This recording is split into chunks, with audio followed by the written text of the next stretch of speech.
Pero sana po, ang kahilingan ko lang po, bago po tayo makarating diyan, maayos muna po yung transportasyon namin sa Bicol. Magbigay ng pagpupugay sa amin pong kasamahan sa minorya kay Senador Alan Peter Cayetano at kay Senadora Pia Cayetano sa kanila pong mahusay at makabuluhang talumpati ngayong hapon na ito. At ako po ay nagpupugay din sa atin pong kasama sa mayorya kay Senator Risa Hontiveros na nandito po at nakinig sa atin na minorya. Maraming salamat po. Isa pong malaking kaligayahan po sa amin na kayo po ay nandito. Maraming salamat po. Sa usapin po ng SONA ng ating mahal na Pangulo, Bongbong Marcos, Ferdinand Marcos Jr., meron lang po kaming mga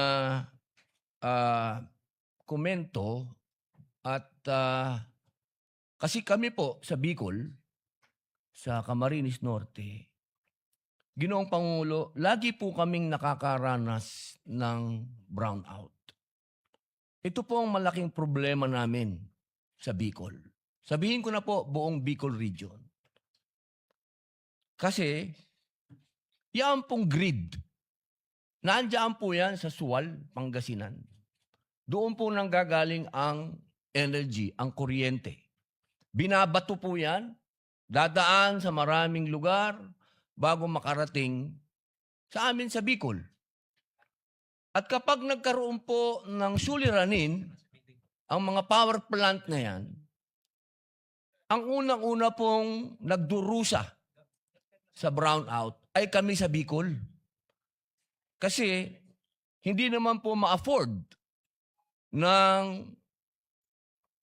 mga namumuno sa atin na ang Calabarzon ang i-brownout nila dahil nandun lahat ang industrial cities and masasabi natin nandun ang industriya. Kaya doon sa baryo, lagi ang brownout. Ang hinihingi po sana namin, total napag-usapan na yung sinasabing system loss, bakit hindi po sana bigyan ng solusyon kung ano yung kailangan namin sa malalayong lugar? Bakit hindi po kami payagan na magkaroon ng otonomiya na bigyan kami ng kapangyarihan sa malalayong lugar katulad ng pag-decentralize o pag-devolve ng ilang aspeto ng energy development. Katulad po sa aming Camarines Norte, pwede naman kami sanang pahintulutan na magtayo na lang kami doon ng sarili naming power plant dahil ang kailangan namin 100 megawatts para hindi na po kami nagsasuffer dyan sa systems loss. Kasi isipin niyo po yun, Ginoong Pangulo, babato yan. Ang layo ng bato. Nasaan po yun? Kumbaga, bago dumating sa amin yun, ang dami ng systems loss.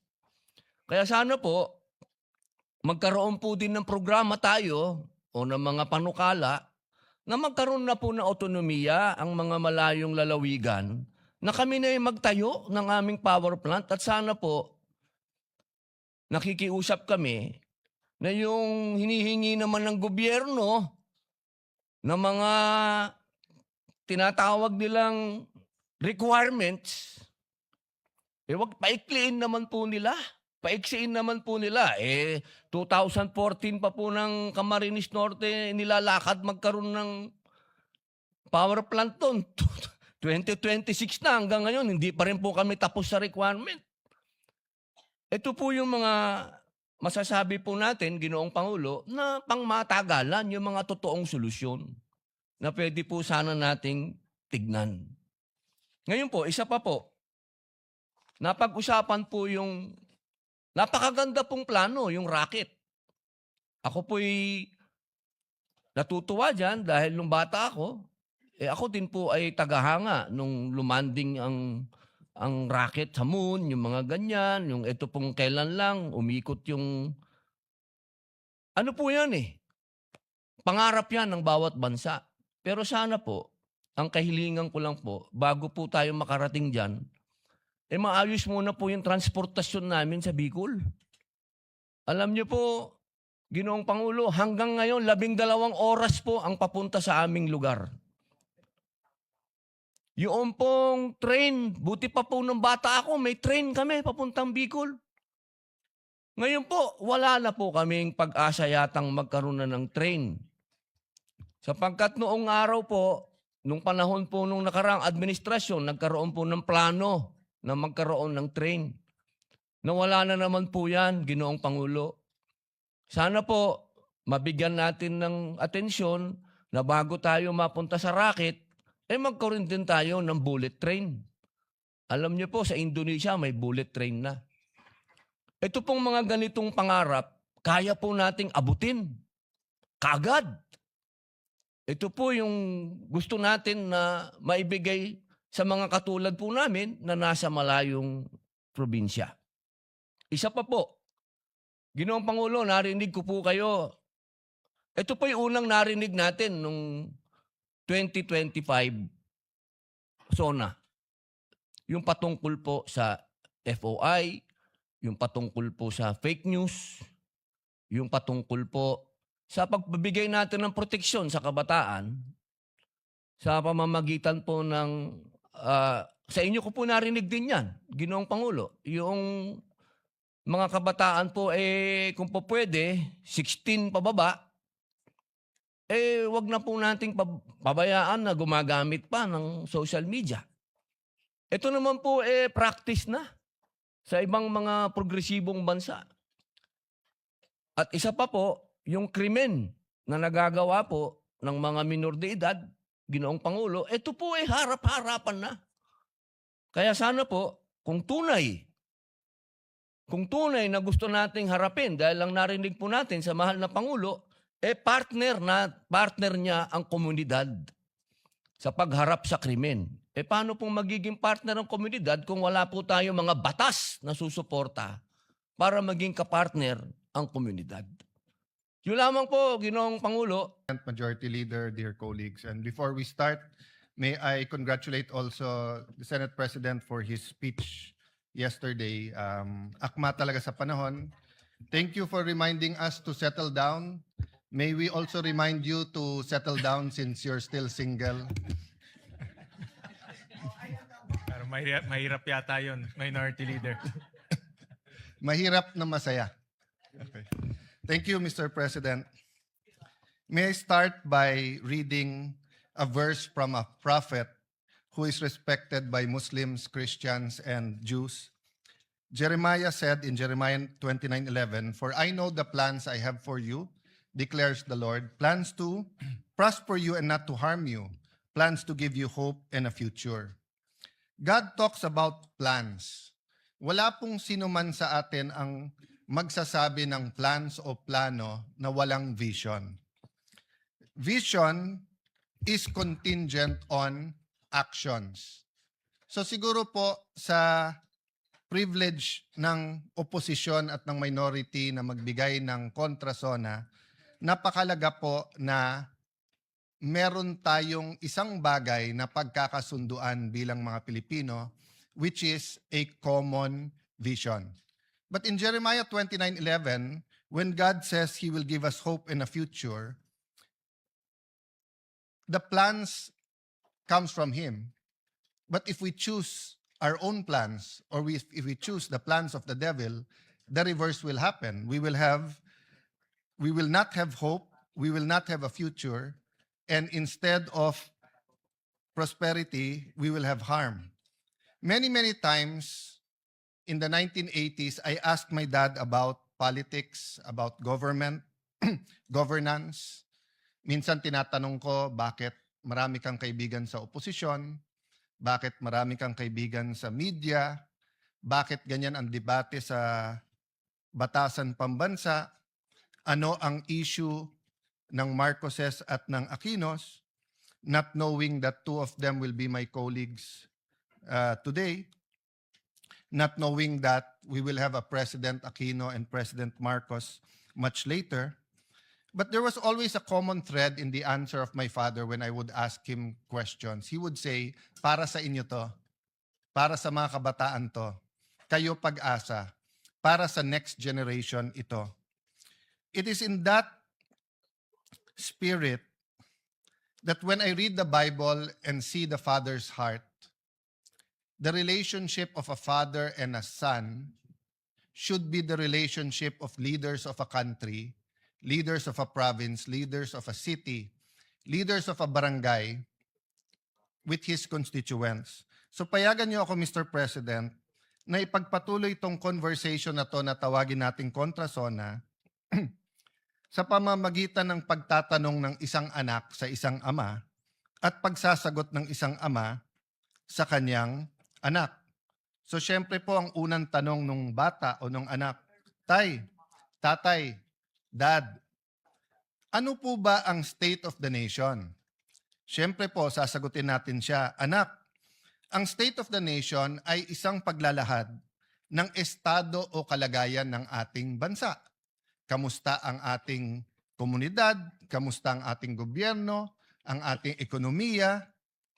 Maganda ba takbo ng buhay? Hirap ba ang ating mga kababayan? Tay, bakit po kailangan ng state of the nation? Sagot po ni Tatay, para may starting point tayo na pag-usapan natin nasaan ba tayo ngayon? Saan ba tayo papunta? Paano tayo pupunta doon? Ano ang vision, goals, plans, at mga programa? Ano ang pananalapi na kailangan natin para ma-achieve yung vision na yon na gusto natin puntahan? Kaya kasunod parati ng SONA ang pag-deliver ng Executive Department ng national budget or yung kanilang proposal sa both houses of Congress. Anak, nasa demokrasya tayo. Kaya hindi pwedeng diktahan lang tayo. Kailangan natin ng national discussion.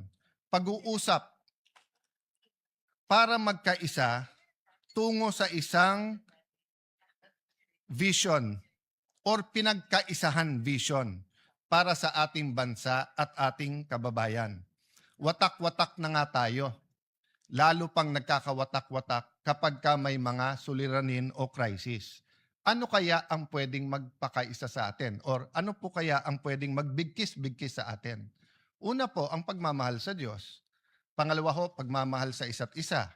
Pero ngayon po, pag binabash natin yung isa't isa, nagagamit na rin ng Diyos, nagagamit din yung pagmamahal sa bayan, pagmamahal sa isa. So may I propose that we work together for a common vision. We will disagree how we get there. We will disagree what to prioritize, how much to put where, how much time to spend on each issue. But if we agree on a common vision, then we have something to truly give the next generation. Tay, ano po ba ang vision? Ano po ba ang goals? Ano po ba ang plans? Vision ay siyang nakikita ng isang leader o na isang community. Ito ay isang kaisipan na kung saan niya gustong dalhin ang kanyang pinamumunuan. Kailangan ng pagkakaisa papunta sa isang vision. I'm reminded of the story told by many people, including Dr. Miles Monroe, of the story of Walt Disney. There was this particular ride that was going to be groundbreaking, first of its kind sa Disneyland. He put a bench, he continued to just look at that area, then started drawing, then called his engineers at sinabi niya sa engineers, ito ang gagawin natin bagong ride. Magiging bagong section ito ng Disneyland. He died before it was completed. When it was completed, the MC called the wife and said, before he passed the mic sa asawa, sabi niya, nakakalungkot because hindi makikita ni Mr. Walt Disney yung project niya. So pagkuha po ng mikropono ng asawa, sabi niya sa MC, ikaw ang nagkakamali. Kasi ayan yung upuan, no? Araw-araw nakikita ng asawa ko yung project kasi may vision siya. tayo ngayon lang natin nakita yan. So, isn't it time that we provide a better vision, a more comprehensive vision, that we articulate what we really want instead of political slogans, no? Importante yung political slogans, safe and comfortable life, better Philippines, para sa may hirap. Importante po yung mga yon. Ngunit napaka-importante po na may shared vision tayo. Tay, ano po naman yung mga plano? Ang plano ang sasagot sa mga tanong na paano natin ma-achieve yung vision? Paano tayo makakapunta sa gusto natin paruunan? Ang plano ay dapat may mga goals. At ang goals ay dapat nababase sa kakayahan at potensyal. Huwag tayo gagawa ng goals na hindi naman kayang i-achieve dahil pambobola lang yon. Pero wag na din nating maliitin ang ating mga sarili. Wag nating sasabihin okay na yung grade na 75 kung kaya natin ng 80. Wag natin sabihin okay na yung 80 kung kaya natin ng 85. Potential is very important. Para malaman natin ang potential, may proseso ng analysis at comparison. Kailangan natin maikumpara sa tamang paraan ang ating bansa na ikumpara sa mga mauunlad na bansa at sa mga bansa na ka-level natin. Tulad ng Singapore, Thailand, Vietnam, Malaysia, at mga bansa na mas maunlad sa ating katulad ng Japan. Of course, ngayon sasabihin natin Korea, but once upon a time, baliktad yun, ang Thailand ay 708, ang Pilipinas ay 767. Never mind Vietnam, they were still at war, it was 46. 1990, 1,559.1 ang Thailand, 803 na lang ang Pilipinas, dumoble na. Mula sa pantay lang ng 1970, in 20 years, doble na. In the year 2000, tumaas din tayo from 800 to 1,050.8, pero tumaas din ang Thailand ng 2006. 2010, 4,973, tayo 2,162. Hindi ko na isa-isahin yung mga bansa, pero tignan nyo po. Sa ngayon, Thailand, 8,056. Pang 87 sa mundo. Pilipinas, 4,170. Pang 119 sa mundo. Vietnam, 5,066. Pang 101, pang 111 sa bansa. Pero tignan nyo po, 1970, 67, 1980, 46, 1990, 98. Hanggang 1990, $100 lang ang per capita nila. 2,404. 2010, it was 1,600. Pero ngayon po, nasa 5,000 na. Malaysia, 13,000. Singapore, 98,000. South Korea, 36,000. Japan, 35,000. Tay, ano ba ang estado talaga ng ating bansa? What is the state of our nation? Ang estado, anak, ng ating bansa, ang ating bansa ngayon ay dumadaan sa kahirapan. Mahirap, anak, mahirap. Mahirap, ngunit malaki ang potensyal. Mahirap, ngunit may dahan-dahan na pagbabago. Mahirap, ngunit malaki ang potensyal. May mga pagbabago, ngunit puno ng pagsusubok. Puno ng pagsusubok at ng peligro. Hirap ang mga namamasadang tricycle at jeep, mga riders. Hirap sa taas ng presyo ng diesel at kuryente. Hirap ang ating mga magsasaka. Mga anak ng magsasaka, ayaw na po nila maging magsasaka o farmers. Hirap po ang mga estudyante, marami rin pong tumitigil sa pag-aaral. Hirap po ang ating mga OFWs kasi tumaas man ang presyo ng dolyar, labis din tumataas ang presyo ng bilihin at ng kuryente sa ating bansa. Tay, malaki din ba ang potensyal ng ating bansa? Malaki ba ang potensyal ng Pilipino at Pilipinas? Nako anak, siguro sa buong mundo baka Pilipinas ang pinakamaganda potensyal. Bakit po? Mayaman at maganda ang ating bansa. Pag-usapan natin pinakamataas na bundok. Pag-usapan natin ang pinaka-humble na plains. Pag-usapan po natin ang dagat, ang ilog. Pag-usapan natin ang kahit anong mineral, ginto, pilak, nickel. Pag-usapan natin langis, natural oil. Meron po tayo. Pag-usapan naman natin ang Pilipino. Sabi nung iba, natural resources natin ang number one blessing ng Panginoon sa atin. Hindi po. Ang Pilipino ang number one blessing sa Pilipinas. Napaka-adaptable ng Pilipino. Dalin mo sa Middle East, dalin mo sa Ukraine, sa Europe, Southeast Asia, Africa. Tinitingala.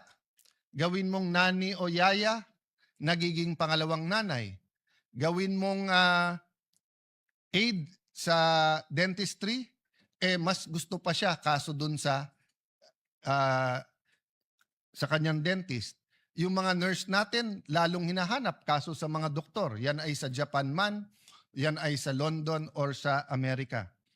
Napakalaki ng potensyal ng mga Pilipino at napakagaling natin sumunod sa batas basta't tayo'y nasa abroad.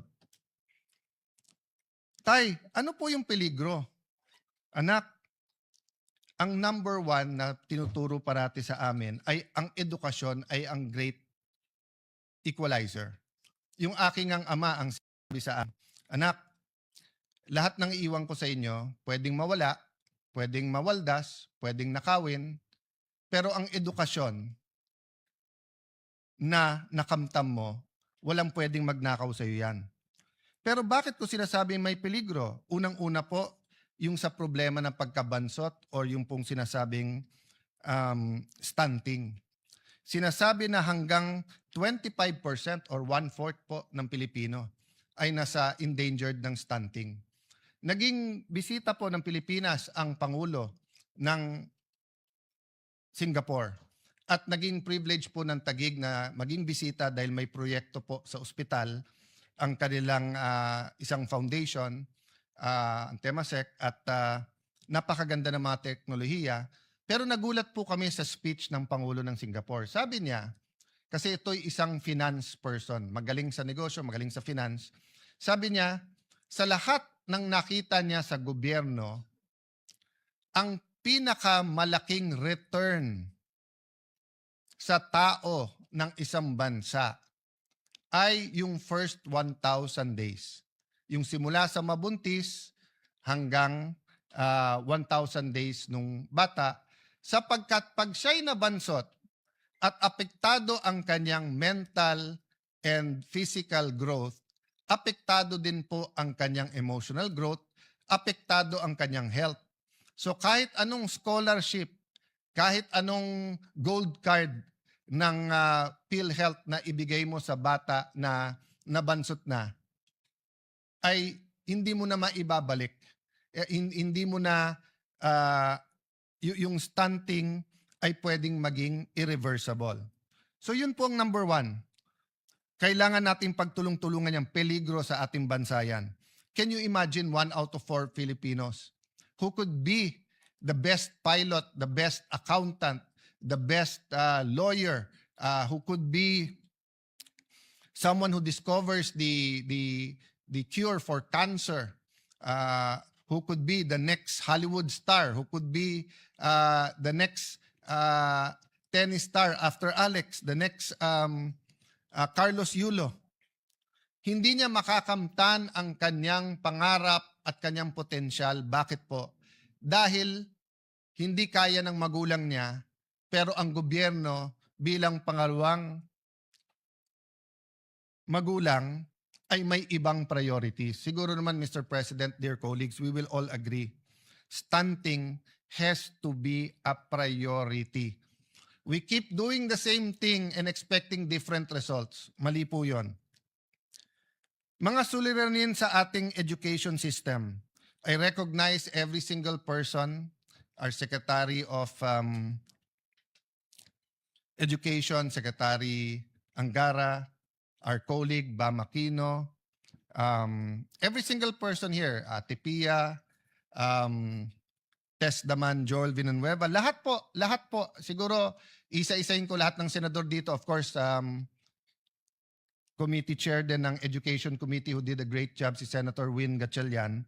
Lahat po tayo ay may contribution sa edukasyon. Pero ano sabi ng EDCOM? Yung K-12 na dapat 12 years, 7.5 years lang. So ang sinasabi natin sa buong mundo, K-12 kami. So akala nila 12 years ang education natin. Hindi po, 7.5 lang. So una ang forma, kaso sa substance. Sinasabi ko po to dahil peligro po to. Kahit anong pagbabago ng curriculum, kahit anong dagdag ng mga gadgets, kahit anong modern equipment, kahit anong taas ng sweldo ng ating mga teachers, kung punong-puno ang classroom at half day, at 7.5 years lang sila, para tayong K-8, kulang pa, bitin pa ng 0.5. Total outstanding debt out of now is 12.79 trillion at the end of 2022. The debt increased by 45% to 18.55 trillion as of the end of 2026. Bakit po ito peligro? Yes, numbers lang po yung utang at depende din po ang utang sa ratio niya sa GDP. Pero ang problema po, dahil sunod-sunod ang problema at mga problema, whether it's man-made or outside our control, since the pandemic in 2020 till now, nasa lugar na tayo kung saan hindi tayo basta't makautang. So yung ibang bansa, nung dumating yung Israeli, Iranian, US conflict, nakautang, nakagawa ng mga programa. Tayo, dahil nga sa laki ng utang, yung fiscal space kung pag-usapan, ay problematic na. Hirap din po ang ating mga magsasaka. Kanina lang po, yun po ang pinag-uusapan dito. Senator Pangilinan, Senator Loren, Senator Amy na may puso talaga sa agriculture. Kaya kung sino man ang magsasabi sa atin na okay naman ang takbo ng ating agriculture, let's agree to disagree.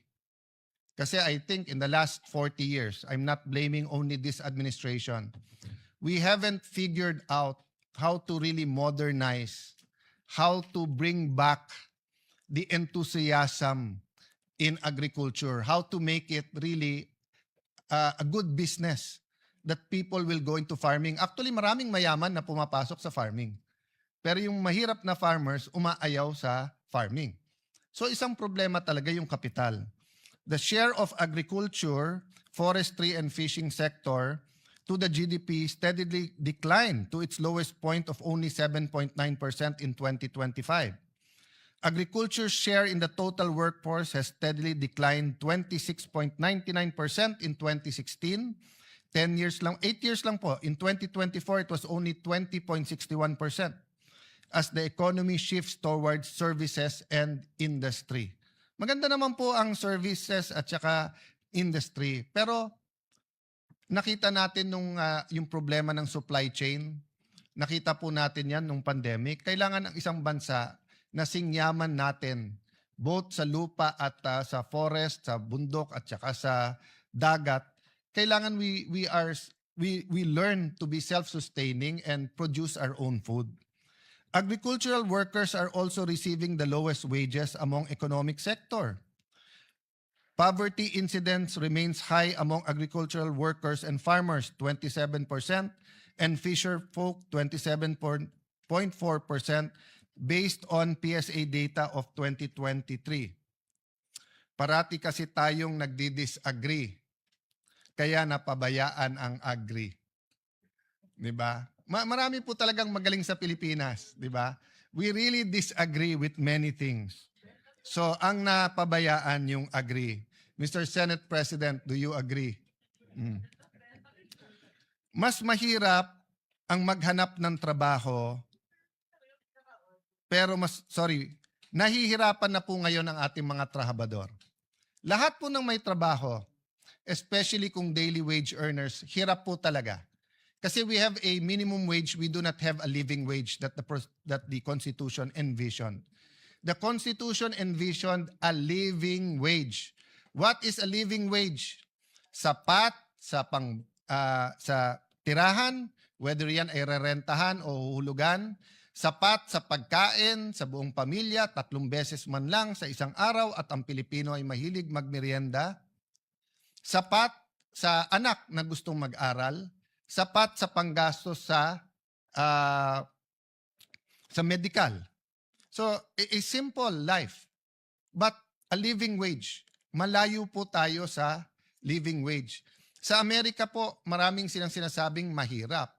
Pero doon po, maging driver, maging waiter, maging security guard, nakakabili po ng bahay, nakakapag-aral, nakakabili po ng kotse.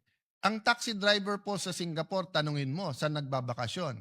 Bihira niya sasabihin ang minsan Thailand, minsan Japan, pero karaniwan sasabihin sa inyo, London, Germany.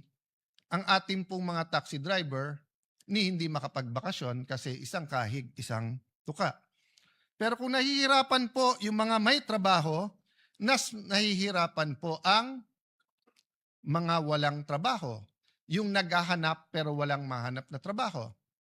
Simula po, at least po yung mga kasing edad ko, kasama po ang Senate President, kasama po Senator JV, Senator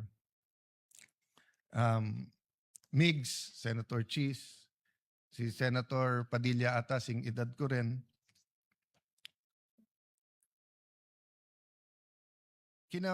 Namulat na po kami na may OFWs. And may lugar po na mabibilib ka, for example po, ibang-iba ang akalain ko sa Saudi. Pero pagdating ko doon po, kahit draftman kahit hindi po siya architect or engineer, bossing-bossing doon.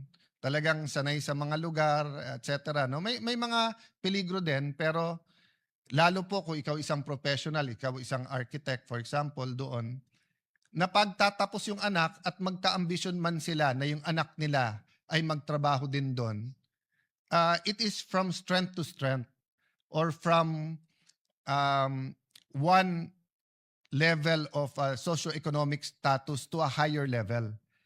Hindi katulad po, for example, ng iba nating mga nani sa Hong Kong na ang kinikita ay katumbas po ng 18 to 25,000 pesos.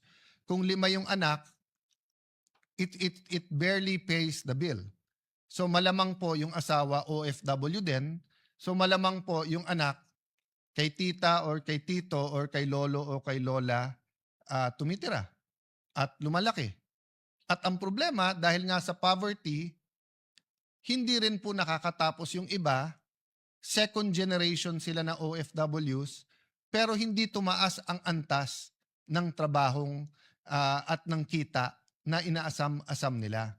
So ang tanong ko, Mr. President, going back to vision, can we not have a vision, whether it's 5 years, 10 years, 20 years, where a Philippine president can say, at this year, there will not be any more, let's say it's 2026. Wala bang pwedeng magsabing in 2041 or in 2050? Yung totoo hindi bola. O in 10 years, wala nang Pilipino na OFW na napilitan lang mag-OFW dahil walang trabahong maganda sa Pilipinas. So you will always have expats, you will always have OFWs who want to work somewhere. So if artists love Europe, let them go to Europe. If you want to specialize in a certain branch of medicine and want to study in the US or London, you're free. But yung sasabihin mong, hindi, chef ako. So may nakausap kami sa Singapore. I think ang sweldo doon is between 70 to 110,000. Semi-fast food pa yon. Sabi niya, sir, kalahati lang. Kung 110 ang sweldo ko dito, kitain ko lang 55,000 sa Manila. Okay na ako. Pero kung hindi ka rin naman chef ng first class na restaurant o hotel, hindi ka naman kikita ng 55,000 dito. So napipilitan siya mag-abroad. At pag tinanong mo bakit, hindi para sa sarili niya. Hindi para magka-iPhone siya. Hindi para magka-kotse siya. Kung hindi para makapag-aral yung kanyang mga anak. Para may bahay ang kanyang mga anak. Negosyante, Mr. President. Usually, negosyante ang nagbibigay ng kulay, nagbibigay ng sigla, at pumapalakpak pag may sona. Pero yung sunod-sunod na problema, some we under our control, some hindi. What is not under our control? 2022, patapos yung pandemic, nangyari yung conflict ng Russia at Ukraine, may mga inflation na nangyari. Flood control, in a sense, it's under our control because it could have been stopped, pwedeng hindi, or how are we handling it? Iran, US, and Israel, it's not in our control, but how we reacted is up to us. Nauna pa yung Senate eh. Yung sa ating protect at ang ating Senate President nagpatakbo nun. Yung uplift, sumunod na lang yon. So we could have reacted faster and better. Having said that, nandyan na yan, how do we prepare ourselves to not only be active, proactive, but to really achieve what we can achieve through our potential. Hindi yung pwede na. So tay, tanong nung anak, sinong may kasalanan? Well anak, madaling magturo. The easiest thing to do for the opposition is to point at the administration. The easiest thing to do for the administration is to point to the secretaries. Secretaries can point to Congress, which they sometimes do. We sometimes point to them because it's the implementation. The local government will point to us, and then to the national government and the local government, and the national government will point to the businessmen. So ang daling magturo.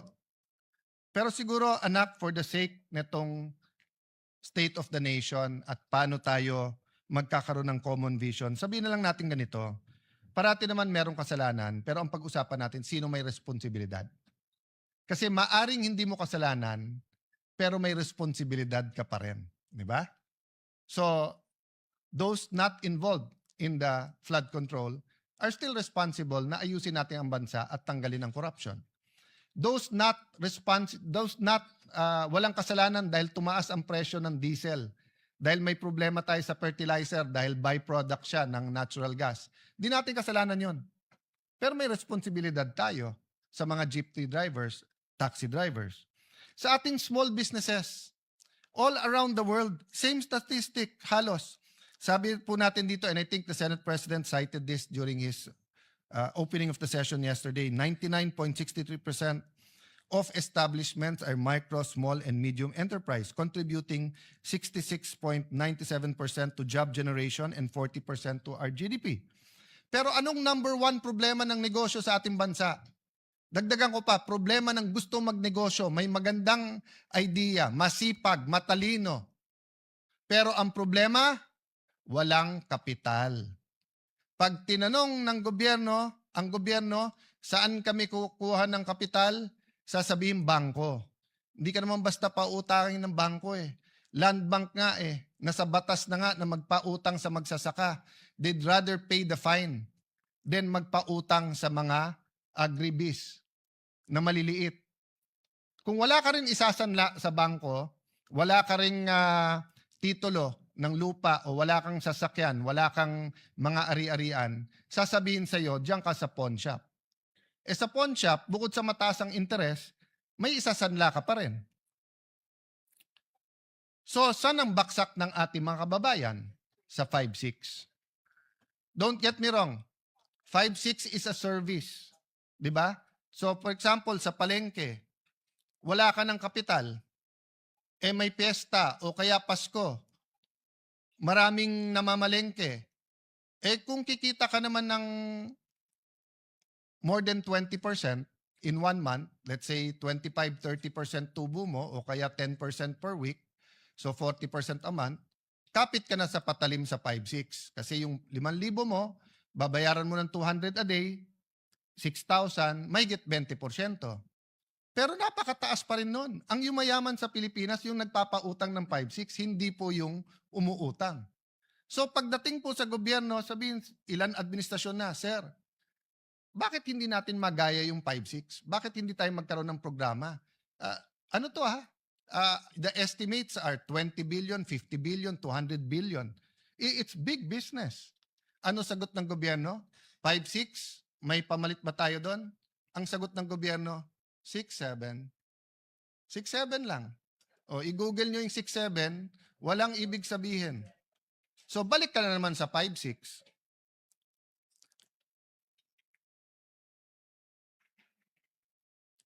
Children in conflict with the law.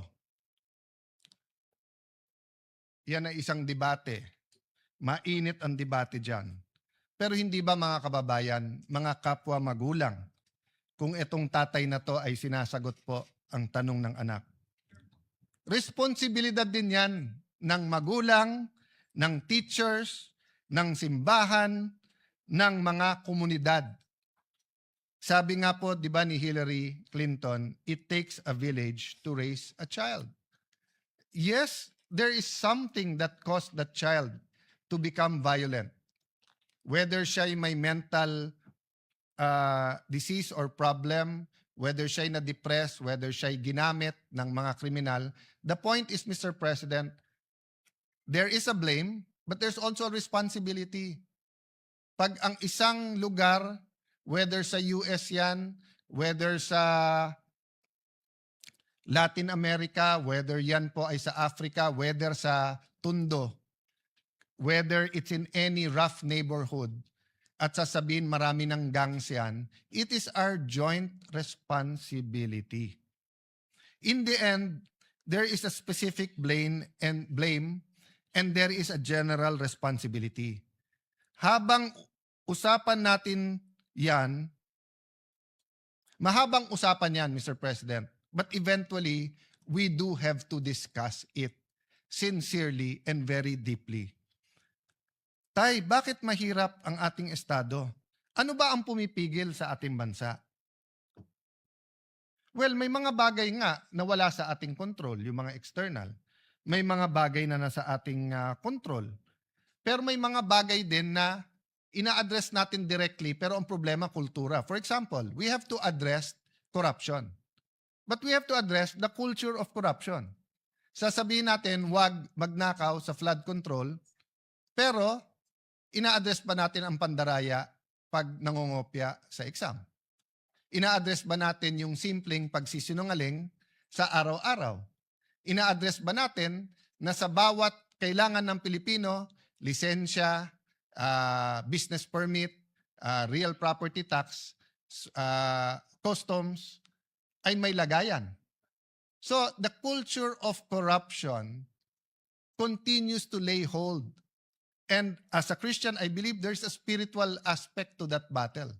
There are spirits that control, di ba, that are principalities and authorities. Kaya sabi sa Bible, you have to bind, then you have to occupy. Hindi sapat na mawala yung iba't ibang scam. Kaya nga palaki ng palaki ang scam sa ating bansa. Policies ay nagpapahirap din sa atin. Nabanggit ko na kanina yung K-12. Mukhang tama si Senator Jinggoy Estrada. Tanggalin na natin ang 1 o 2 taon sa senior high kasi K-10 na 10 taon na nag-aaral ang bata na mas kumpleto ang gamit niya ay mas mabuti kaso sa K-12 pero 7.5 years lang ang pinapasok ng ating bata. Another example, ang bata ngayon karaniwan sa highly urbanized ay half day. Sabi niya, Tay, ang ganda naman ng tinuturo ng aming mga teachers. Magagaling naman ang aming mga teachers. Yung nasa mga religious schools, parochial school, Christian schools, yung mga nasa madrasa, Brother Robin, no? Sabi, maganda naman tinuturo sa amin eh. Maka-Diyos. Anong problema? Hindi po kung ano tinuturo nila, kung anong nakikita nila.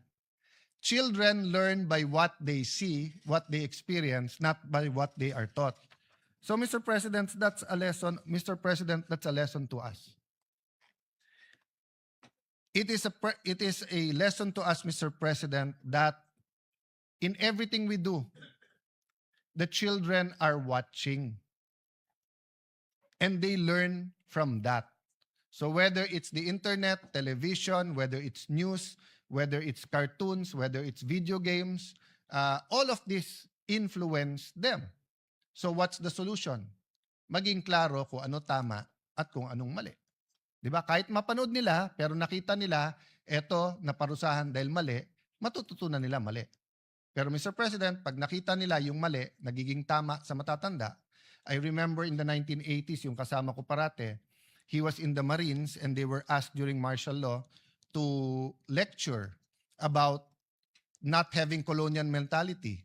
Ano po ang ginawa nila? Nagtuturo na ang local is as good as imported. And then kumuha ng sigarilyo, at that time dito pa pinapasok yung sigarilyo, kinuha Blue Seal. So, yung mga tinuturuan, hindi matuto. Mr. President, pumunta ka ng Hong Kong, Singapore. Sabi ni Senator Pia, pati sa Thailand. Napaka-liberal na nga sa Thailand dahil ang cannabis ay pwede, pero ang vape hindi. I think kay Senator Win Gatchalian, ang ating Senate President, without an S, sorry. Ang halimbawa, ang nagsabi na may nagpakita ng statistics, I think that was 2 years ago, 3 years ago, na despite being heavily regulated, hindi na re-regulate. Halimbawa sa Baguio City, inulat mismo ng City Health Office na may 350 menor de edad ang nahuli dahil sa pagve-vape sa loob ng 1 taon. Ayon din sa isang survey, isa sa bawat 7 kabataan Pilipino na edad 30 hanggang 15 ay kasalukuyang gumagamit ng vape. Nakita din na malaki ang tinaas ng paggamit ng vape ng mga kabataan nitong mga nakaraang panahon at mas marami ring kabataan dati namang hindi naninigarilyo ang nagsisimulang gumamit ng vape. Tay, ano naman yung issue sa PhilHealth? Ay nako, pabayaan na natin si Risa Antiveros, si Senator Bongo, si Senator Pia Cayetano, si Aimee, at lahat ng iba, si Senator JB, na napakahaba na ang diskusyon doon. Pero ito lang ang sasabihin ko sa iyo, anak. 20 years ago, more or less, or more pa, maybe more than 20 years ago, nagkaroon ng programa ang Thailand. Magbayad ka ng 100 baht, libre na lahat sa ospital. Ngayon, 30 na lang. 30 baht, libre lahat. Ba't hindi po natin magawa yon? Ganun lang kasimple. Medyo humaba na yung speech ko, anak, kaya hindi ko nababasahin yung statistics ng health. Tay, pinapanood ko ang Pangulo kahapon, bakit unang-una niyang binanggit ang flood control? Ganyan ba ka-importante yung issue na yan? Bakit una niyang binanggit? Anak, biggest issue of the year yan eh. At pinakamalaking skandalo sa corruption in our history. Anak, importante ma-resolve yan. Anak, importante malaman ng taong bayan yung tunay na nangyayari, anong ginagawa, anong pwedeng gawin, anong reforma ang pwede. Anak, dapat kasi bumalik ang tiwala sa leaders at sistema. Pag yan ay hindi binanggit at hindi inayos, lahat ay suspect. Anak, napaka-importante, madapa man ang isang bansa, ay siya'y bumangon. So, in other words, genuine reforms. Symbols matter, anak. Pag may mga skandalo na tumatama sa isang bansa, may isa o dalawa na bukod tangi dahil nagiging simbolo. Either simbolo kung paano ni-resolve ng isang bansa at paano niya nilampasan ang corruption, or simbolo kung paano nanatiling nakadapa ang bansa at hindi makatayo. So sana anak, we will find the strength and wisdom to conclude the investigations, to hold people accountable, but also to put the genuine reforms. Isang simpleng example lang, isang simpleng suggestion na binigay ko sa DPWH na 2 beses tinanggap ng sekretary pero mukhang hindi ginawa. Ordinaryong cellphone, kunan lahat ng projects para makita kung may ghost o wala. So 1 year later, the problem is hindi pa kumpleto yung data. Pero wag ka mawalang ng pag-asa, anak. Walang bansa sa mundo nang hindi dumaan sa corruption. At walang bansa na umunlad na hindi niya kahit papano na-address ang corruption. Tay, bakit ba pinilit mo na dito tayo sa syudad tumira? Kasi anak, dati at least sa probinsya may makakain ka. Ngayon, dito sa mga syudad, lalo sa Metro Manila, libre ang uniforme pag nag-aral, may scholarship pagka college, pagka single parent, kapag ka PWD, pag senior, may regalo, may cash gift, meron pang minsan mga giveaway. Dito anak, may internet. Mr. President, in 1980, one-third lang ng Pilipino ang nakatira sa urban. Two-thirds ay sa rural. And we know around the world, mas maganda ang ugali ng mga nakatira sa rural. Mas may sense of community, sense of camaraderie, mas may malasakit sa isa't isa. Pero napilitan ang mga kababayan natin sa rural. Bakit po? Go to certain parts of France, of UK, even the US, Canada. Rural, pero may kuryente, may tubig, may ospital, may eskwelahan, may internet. Sa atin hindi. Pag sinabi mong urban, sigurado po yan, mayaman. Pag pumunta ka ng rural, mahirap. Ang problema, ang mahirap sa rural, pag pumunta sa urban, mahirap pa rin. Mas maginhawa buhay, pero mahirap pa rin. Mahirap po. So, Mr. President, we should have a real rural development project. That was something I heard a lot in the 70s, 80s, 90s. Pero siguro kasi mas maganda talagang ang sabihin sa isa't isa, sa syudad ako nakatira, nakakalimutan natin. May I pay tribute to isang USEC ng DBM, I think USEC Abuel. I remember when she topped the bar, sabi ng isang reporter sa kanya, "Ma'am, ano pakiramdam mo ng isang taga-probinsya ay nag-top ng bar?" The reporter, I think from there, but I'm not sure from Manila or from there, was referring to na hindi ka taga Manila. Kasi dati, karamihan ng top 10 nandito sa Manila, Manila Law Schools. Sabi po niya, "Excuse me, Baguio is a city." So hanggang ngayon po sa atin sa Metro Manila, pagka hindi ka sa Metro Manila or Metro Cebu o Metro Davao, or minsan taga Metro Cebu ka na, Metro Davao, ang dating sa atin sa mga Metro Manila, taga probinsya kayo. Walang masama po maging sa probinsya. Ang problema po, bakit wala tayong rural development program? Which brings us to transportation. Mr. President, ako'y natutuwa na narinig ko po yung additional trains at stasyon na sinabi in both zonas. Last year zona at ngayon. Pero bakit po, kung titignan natin ang national budget, kalye pa rin ang ating tinututukan. Tignan nyo po ang Laguna Lake, Lakeshore, yung ginagawa pong highway po dyan. Nasabi natin last year at umuo ang DOTR Secretary, umuo ang DPWH Secretary, na pag-aaralan nila kung lalagyan man ng kalye, lalagyan din ng tren. Pero wala akong nababalitaan magandang plano para sa tren na magkakabit ng probinsya ng Rizal, probinsya ng Laguna at Metro Manila. Napakasimple lang po niyan. Ginagawa na po yung kalye. Nire-reclaiman na po yung lake. Ganon din po ang Mindanao Railway. I have to speak because wala po dito si Senator Bato. Pero sa last year budget natin, inamin po ng DOTR kung lalagyan lang nila ng 10 bilyon.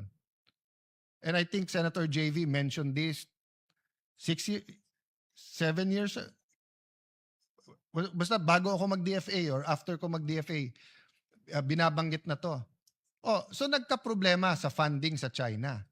Pero yung phase 1 po ay pwedeng pondohan ng ating gobyerno. Bakit hindi? Huwag tayong pumayag na yung pagkakamali ng Metro Manila at ng ibang lugar sa Luzon ay maging pagkakamali ng Mindanao. Kasi unlike Visayas na grupo ng mga isla, ang Mindanao ay mas halintulad sa Luzon, pero mas mayaman sa Luzon.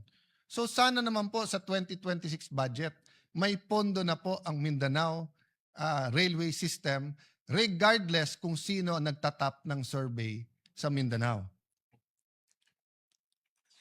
Patapos na to, Mr. President. Makwento po kasi si tatay at si anak. Anak, malaki talaga ang potential ng Pilipino. Maabilidad kasi ang Pilipino. Tay, ano ba mangyayari pag na-realize natin ang potential? Anak, lahat ng komunidad, lahat ng lugar, lahat ng Pilipino ay makikinabang. E di tay, ba't hindi natin gawin? Maraming dahilan, anak, pero isang dahilan, algorithm. Ngayon, para na tayong fraternities na nagrarumble. Na experience ko sa University of the Philippines, pag may rumble at may brad ka na nagulpe o mayroon kang gugulpihin, hindi na importante sinong tama at mali. Ang importante, protektahan mo brad mo. Sa ating national discussions, sa impeachment, sa flood control, sa iba't ibang mga issue, ang kampihan natin, masarap man kung mas marami kang kakampi, wala nang sanity eh. Algorithm. Parang fraternity, kahit mali, kampihan ka na lang. That's a problem, I don't know the solution. But what can I tell you, anak? Noong 1960s, we were second only to Japan. President Erap kept on saying this during their presidential election in 1998. So ni-research ko yan. Meron palang World Bank study na nagsabi, ang pinakamalaking potential ay Pilipinas, ang pinakamaliit na potential, Korea, Taiwan, Vietnam. Bakit po? Dahil po sa mga gera at kondisyon ng kanilang bansa. Ang Korea, yung Korean War, pero dahil din sa sobrang winter doon. And this was the 1960s. The technology was much less. We know about Taiwan dahil nga po sa revolution sa China, and we know about Vietnam that had a long war between the South and North at saka yung hilahan during the Cold War. But wag na nating pangarapin na maging second tayo sa Japan, sa Asia. Balik tayo sa 70s, 80s. Vietnam, nasa ilalim natin. Thailand, kapantay natin. Mas moderno tayo sa Malaysia. Pero ngayon, sabihin nyo, whether infrastructure, whether tourism, whether manufacturing, kung ano-anong pag-usapan po natin, naiiwan na po tayo ng ating pong mga neighbor. So anak, we have to get our acts together. Anak, hindi ko na isa-isahin Malaysia, Thailand, Singapore, Vietnam. Kung may pera tayo, puntahan natin. Kung wala, i-internet mo na lang pero makikita mo yung ganda. Pero anak, pinakita ng tatay ko to sa akin. With your permission, Mr. President, can I show the picture of Singapore in the 1950s? In the 1950s po, Singapore was a fishing village. Maraming potential, maraming maganda, pero wala po kasi silang natural resources. Tapos may problema sila with Malaysia, may racial problems. In fact, maraming taga Davao ang meron pong nani na galing po sa Singapore. Pero ngayon po, ano na itsura ng Singapore? Next slide, please. Next slide, please. At kahit anong indicator po, human index indicators, health, education, quality of life, safety, kung hindi number 1, number 2 ang Singapore. So madalas sabihin ng aking ama sa akin, anak, isipin mo, 1 generation lang kaya yan. Kasi yung iba sinasabi, 100 years, 200 years. Hindi, 1 generation. But you know, my good friend and brother in Christ, Jeremiah Belica, who's here, the irony is we were in Singapore and we had a conference talking to Christians from all over the region, and pinakita niya tong picture na to or similar to this. Next slide, please. He showed this picture. Hindi niya ni-label nun, kaya hindi ko nakilala kaagad. And it wasn't so far ago. It was in 1996. Ito po ang itsura ng Bonifacio Global City. Next slide. Pinakita niya po ano na ang itsura ngayon ng Bonifacio Global City. In 20 to 30 years po, not only did a city rise from 5 million a year in 2009 na budget sa scholarship, 1 billion na ngayon. From a few hundreds to a few thousand, more than 50,000 scholars, between 15,000 to 80,000 pesos. From Fort Bonifacio, catering to mostly Metro Manilan, richer cities, yung nagtatrabaho dyan, in the last 10 years, napakaraming engineers, abogado, chef, na nag-graduate, mga professionals, dahil nga nag-rise up in less than 30 years. Next slide, please. President Pinoy saw the potential. So this is just the comparison. Next slide. Ilan administrasyon ang sinubukan ibenta yung part ng FTI? 2012 po to. Ano na itsura ngayon ng Arca South? I was there last Sunday sa Landers. Dinala ko yung anak ni ate at mga pamangking ko. Next slide, please. It's turning out to be, quite a beautiful development. At yung traditional barangays ng Senate, ang Signal Village, Marlica Village, ang Upper Bikutan, Western Bikutan, napakaraming residente ang naglalakad na dyan. So Mr. President, kaya po natin. I don't have time now and I don't have the pictures of how Cebu City, Mandaue, Davao City, Iloilo, Bacolod, your city, Mr. President, Valenzuela, Mandaluyong, Cagayan de Oro. I was thinking if I'm going to mention the city of Senator Jinggoy and Senator JV, but I will mention San Juan, no? But my point is, Mr. President, may pag-asa eh. Di mo kailangan maghintay na matagal. So nung bata ako, gusto ko na sabihin sa matatandang politiko, panay sabi nyo, para sa amin eh. Pero kayo lang yung mayaman eh. Di naman nagbabago. Kaya wag tayong magalit sa mga bata ngayon if they're demanding that when we said this is for you, they want to see faster results. At kaya, Mr. President.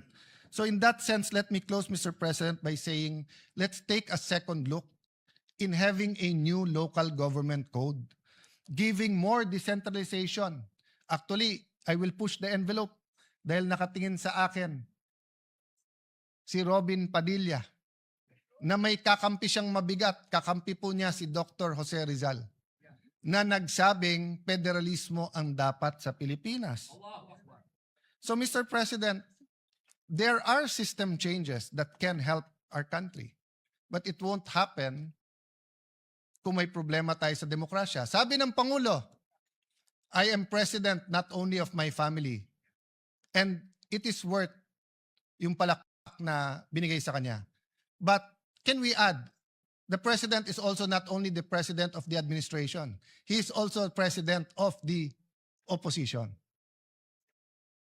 And respectfully, I believe that Senator Bato is fleeing unjustly because he cannot get justice. I believe Senator Jinggoy and Senator Marcoleta are political prisoners, and that if it wasn't weaponized, they will be able to at least go out on bail. So, Mr. President, these are things that we should talk about as a Senate. Beyond politics, beyond emotions. Sabihin nyo na mali ako, but should they be allowed to attend the impeachment? Sabihin nyo na mali ako, and they're not political prisoners, but are they getting the justice? Pantay-pantay ba ang hustisya o selective justice po tayo ngayon? Mr. President, I don't know if there's a slide, but if there is, please put it on. So ang huling tanong nung anak, Tay, ang daling sabihin common vision. Pero ano yung common vision na yan? Actually, nasa preamble ng ating Constitution. And allow me to read it. We, the sovereign Filipino people, imploring the aid of Almighty God, in order to build a just and humane society and establish a government that shall embody our ideals and aspiration, promote the common good, conserve and develop our patrimony, and secure to ourselves and our posterity the blessing of independence and democracy, under the rule of law and a regime of truth, justice, freedom, love, equality, and peace, do hereby ordain this Constitution. Anak, ito ang batas ng ating bansa. Pero may mas mataas na batas dito, ang batas ng Diyos. Anak, ang isang bansa na hindi niya kilala ang kanyang sarili, yung walang identity, walang mangyayari. So Mr. President, let me put that forward. Whether as individuals, as a community, as a country, let me quote Dr. Miles Monroe, identity is important. Who am I? Second, what am I meant to do? A question of purpose. What is the purpose of the Philippine nation? And third, destiny. What am I meant to do? If we understand the preamble of the Constitution, we understand the law of God, we understand our destiny, purpose, and identity, we will be on our way. So let me close by telling our mga anak, manampalataya po tayo, anak. Let us believe, but let us act. Faith without action is dead. Sabi sa Jeremiah 29:11, for I know the plans I have for you, declares the Lord, plans to prosper you and not to harm you, plans to give you hope in a future. But it is followed by Jeremiah 29:12 and 13. Then you will call upon me and come to pray to me, and I will listen to you. You will seek me and find me, and you will seek me with all your heart. So that's my prayer today, Mr. President, that despite the toxic politics, despite our disagreements, let us all seek God and have faith that when we seek him, we will find him. And when we find him, he will show us his plans to prosper us and not to harm us, plans to give us hope in the future. Thank you, dear colleagues, for this opportunity.